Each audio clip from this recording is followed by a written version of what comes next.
দেখুন বন্ধুরা, এটা আমাদের নিজেদের কালী পূজা প্যান্ডেল তৈরি করছি। আমি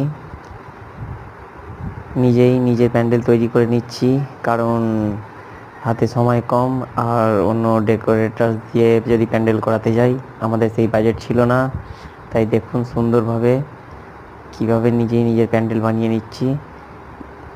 যদি প্যান্ডেলটি ভালো লেগে থাকে, দেখুন বন্ধুরা, এটা আমাদের কালী পূজা প্যান্ডেল নিজেই তৈরি করে নিচ্ছি। পুরোটি বাঁশ, থার্মোকল আর আর্ট পেপার দিয়ে তৈরি করা। হাতে সময় কম ছিল আর কোনো ডেকোরেটর দিয়ে বানাতে গেলে অত বাজেট ছিল না আমার কাছে। তাই দেখুন কি সুন্দরভাবে নিজের প্যান্ডেল বানিয়ে নিয়েছি। যদি ভালো লেগে থাকে প্লিজ লাইক করে দেবেন। দেখুন বন্ধুরা, এটা আমাদের কালী পূজা প্যান্ডেল। আমি নিজের প্যান্ডেল বানিয়ে নিয়েছি, কারণ আমার কাছে অত বাজেট ছিল না যে ডেকোরেটর দিয়ে বানাবো, আর সময়ও কম ছিল।